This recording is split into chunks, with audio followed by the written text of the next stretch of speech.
I set my alarm for 2, and when it went off, I changed it to 3, and then when it went off at 3, I turned it off. And slept.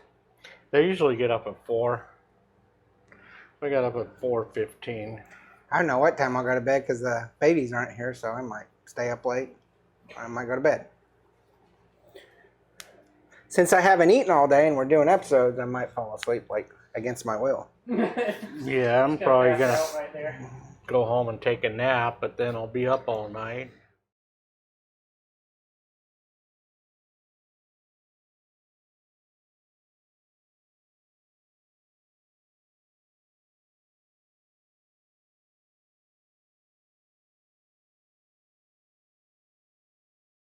Cheers! Welcome, everybody. How are you today? Good. We are doing something slightly different today. We're doing 1-gallon jugs. You're not that big. This is a gallon jug in or in Cody's hands. No, that's like. Come on. Stop spreading it to the internet. So it's already on there. How many years has that been? Cody got this little box set of Glenrothes in a year ago, maybe. It's just been hanging around, and we're finally getting to it, and we're going to be very nice and just barely sample it so he can have the rest. Excuse me. So Glenrothes is from, established in 1879, but it's from the Berry Company, which came around in the 1600s, and Berry Company founded Cutty Sark. So have you ever had Cutty Sark? Mm-hmm.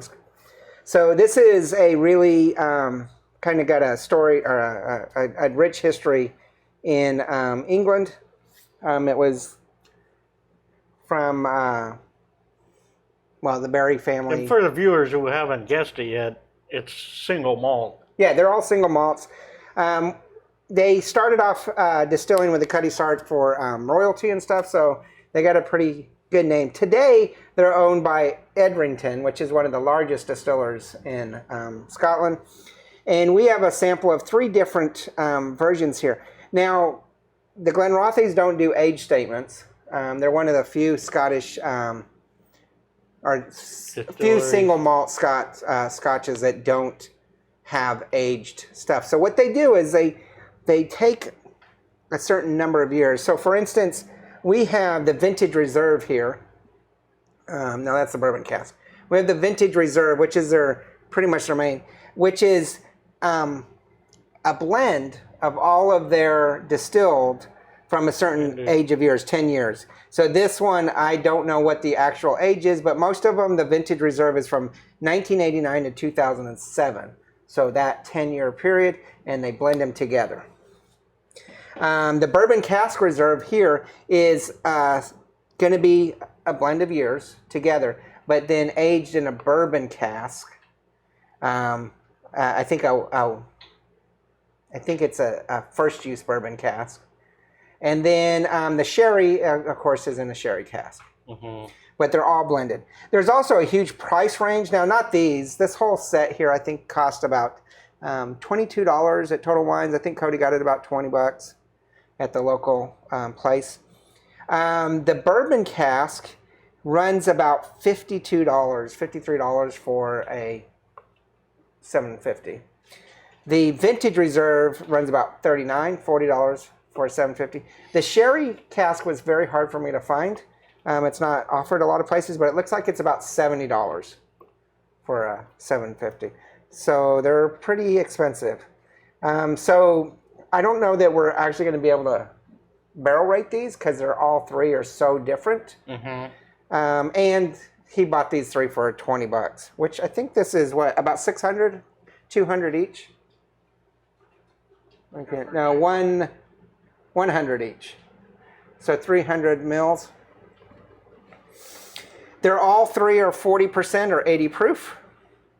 Those are only 100 mil? I'm pretty sure that's what this is. I got old man glasses. Yep, 100 mils. But the little bottles are 100, I thought. Are they 50? The little ones, they're 50.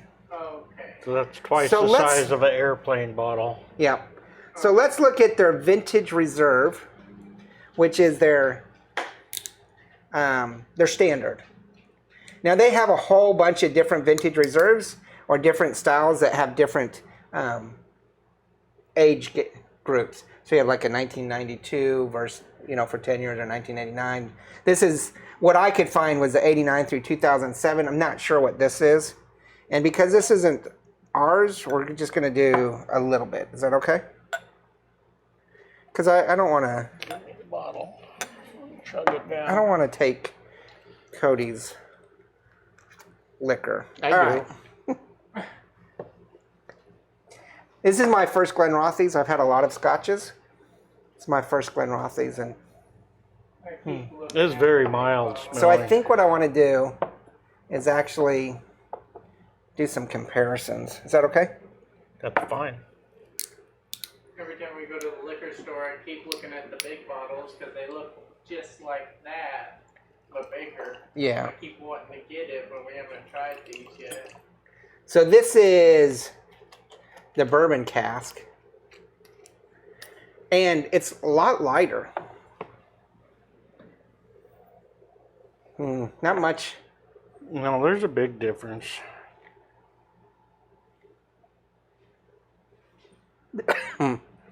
This is very, very light. It's like, it smells the way it The looks. vintage is a little bit stronger Yeah. and a little bit sweeter. All right. So now let's do the sherry. Have I ever told you about corks? Cork? Corks. Cork? Corks. Corks versus screw tops. We've talked about it, but I don't know. Those are tiny bottles. I know. If they had a tiny little cork, that would be awesome. So, I call you mini cork. okay. I need 3 hands. So the vintage.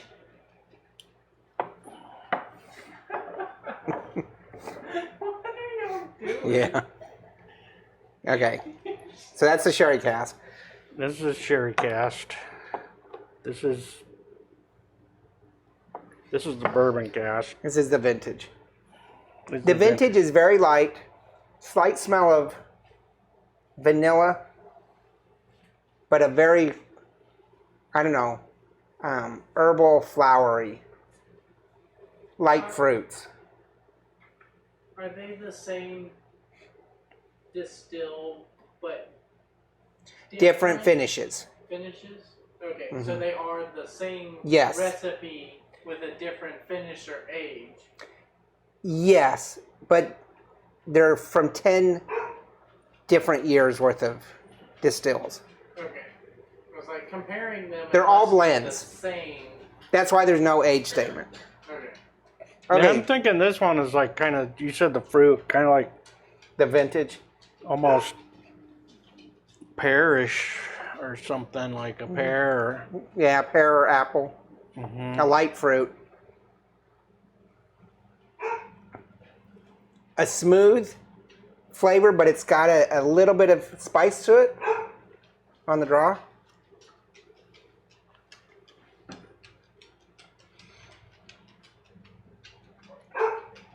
But it's a nice scotch. Not very peaty. Single malt. In fact, no peat at all. So it's got to be cold dried. Now it's the bourbon. From the bourbon. Okay, the bourbon, a little bit more char, more malty, more char, a darker aroma. I still can smell the light fruit, the lightness, the vanilla, the apples and pears. But there's a little bit more dark fruit to it, a little char. Oh, definitely less spice to me. And actually a richer flavor. I like it better. than the Got vintage. like a heavier fill on the tongue. Mm-hmm. And then we have the sherry. Almost no alcohol aroma to it. No dark fruit, it's all light fruit. Vanilla. Almost a little almond nutty. I already tasted it. Oh, sweetness. It's that sherry sweetness. Yeah. A lot smoother too, but I still think I like the bourbon better.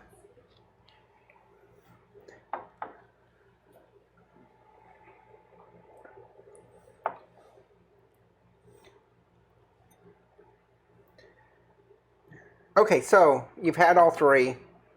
How would you rate these? Because we're going to put it in the system somehow.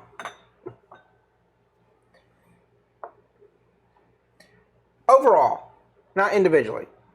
I would say Which overall, would you I'd give it a 4-barrel. Four for all of them.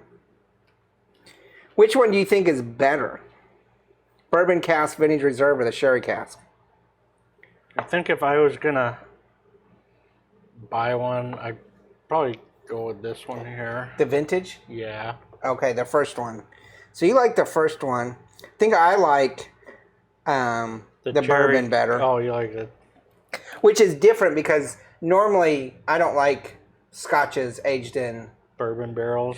well, overly bourbon barrels. All scotch is usually in a bourbon barrel.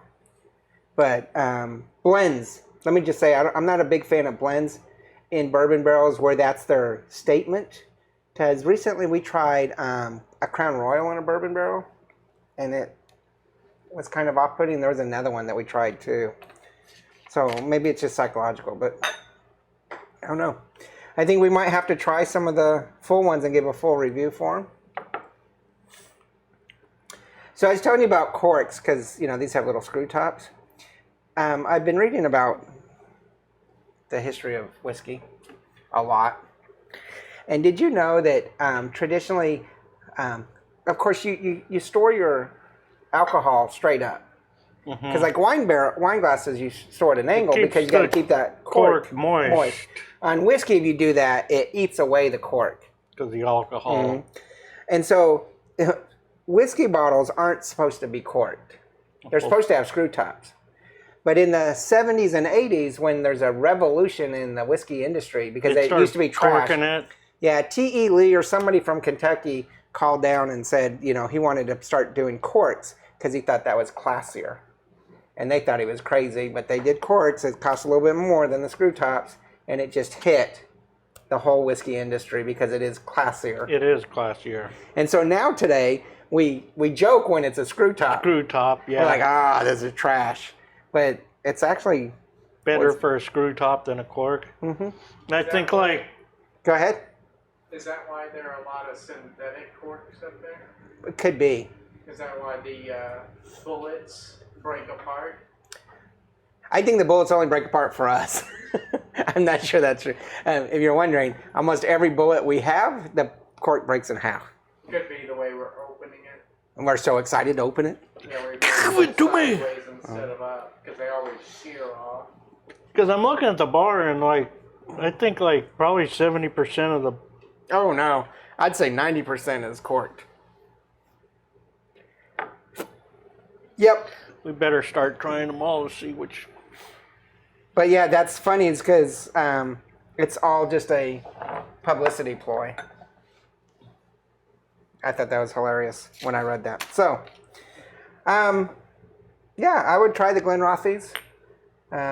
Cody's going to enjoy these if there's any left when we leave. They're cute little bottles. They are. And the full-size ones look like this too. Do they? Yeah. I haven't seen handles. Handles would be really cool, you know, like big. All right, so check out the Twitter and the Instagram and bourbonandbooze.com. We do have merch. Remember to like and subscribe the video. That's always a plus. Anything else? I got a question. Yeah. Is this going to extend the video by 6 hours? Yeah, they've been brewing or distilling Scotch for a long time. They didn't use screw tops at the beginning. I don't know what they used. Was that like the spring tops, maybe? So the first recorded Scotch, the first recorded whiskey distilled is like 1490. Yeah, and they didn't have screw tops. I would imagine they didn't even do it in glasses. They had it in kegs. And they just pour it out of the... Mm-hmm. I'm pretty sure. There's a thing called a cask robber or something, which basically stills, you know, it's like a Paul. I'll have to remember the name. You got me on the spot. I would assume when they started bottling, I mean, screw top's been around for a while. I mean, quite a while. That's a good thing to look at. I don't know. You mean it comes in casks? It comes in casks. All right. Remember, there's no bad whiskey. There's only good whiskey and great whiskey. And this is borderline good to great. Good grape? Good to great. I like it. Yeah. I mean, we did rate them on 4, but we also barely got a sip of it. And there's a huge variance of prices between the 3. So, but if you want to try, look for this. I've seen this in multiple stores, this little box set. Give it a try. All right. All right. Cheers. Laters.